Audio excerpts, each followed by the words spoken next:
força de Jesus no sacrifício remidor, no sangue do bom Redentor. A minha fé e o meu amor estão firmados no Senhor, estão firmados no Senhor.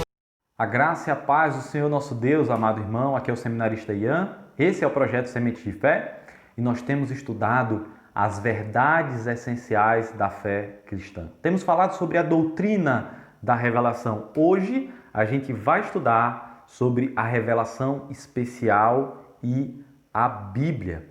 Meus irmãos, quando nosso Senhor Jesus Cristo foi tentado por Satanás no deserto, está lá em Mateus capítulo 4 e também em Lucas 4, ele, em resposta ao que Satanás havia proposto a ele, ele diz: está escrito, não só de pão viverá o homem, mas de toda palavra que procede da boca de Deus. Mateus capítulo 4, verso 4.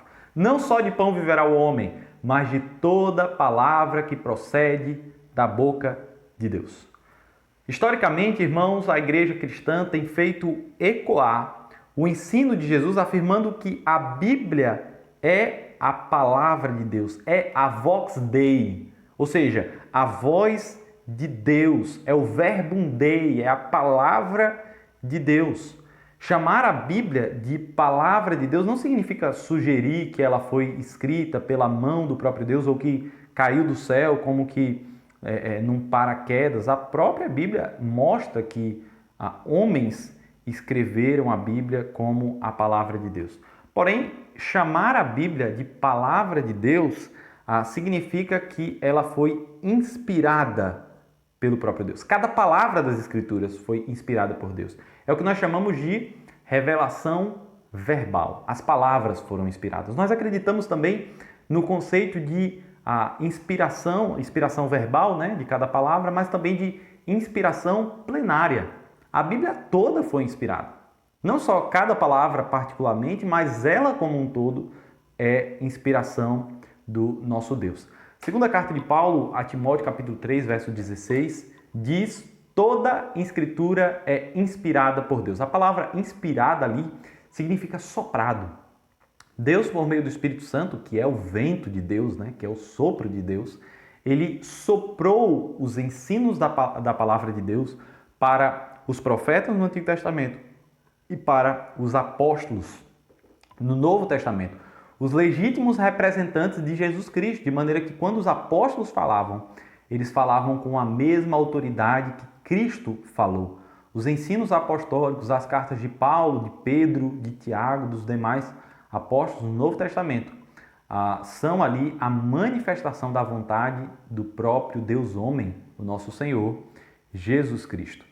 Irmãos, a palavra inspiração é uma tradução da palavra grega que significa sopro de Deus. Quer dizer que Deus soprou a Bíblia, né? Ele inspirou tudo aquilo ali. As Escrituras, em várias ocasiões, falam sobre algumas características da inspiração da Bíblia, como a palavra de Deus. Em vários contextos, a Bíblia fala sobre aquilo que ela vai dizer, assim diz o Senhor. Em João 17,17, nós já comentamos isso num vídeo anterior, Jesus fala sobre a Bíblia: a tua palavra é a verdade. Jesus, no Evangelho de João ainda, capítulo 10, verso 35, diz que a Escritura não pode falhar. A Escritura é infalível, é uma das características da revelação de Deus, da palavra de Deus. Nesse sentido, irmãos, o ensino sobre a revelação especial, sobre o próprio conceito de inspiração, é que a inspiração é o processo por meio do qual Deus soprou a sua palavra. Isso não tirou as características humanas das Escrituras. Quando Moisés escreveu a Torá, ali tinha características mosaicas. O próprio idioma era o idioma hebraico, enquanto que Paulo escreve em grego e está inserido em outro contexto, em outra cultura, o gênero é diferente. Várias características culturais, pessoais, linguísticas estão presentes em cada autor. Ainda os que escrevem em grego, como por exemplo Lucas e Paulo, o grego usado é um grego diferente. Os estudiosos da língua grega, né, aqueles que se aprofundam mais nas características do idioma, vão dizer que Lucas tinha um grego muito profundo, um vocabulário muito vasto, assim como o autor aos Hebreus, enquanto que os demais apóstolos, os demais escritos do Novo Testamento são mais simples. O Evangelho segundo Marcos tem um grego um pouco mais simples, mais popular, né? Todos os escritos gregos do Novo Testamento são do grego koineo, o grego comum, mas existem características humanas naquilo. A inspiração, ela está no sentido de não permitir erros.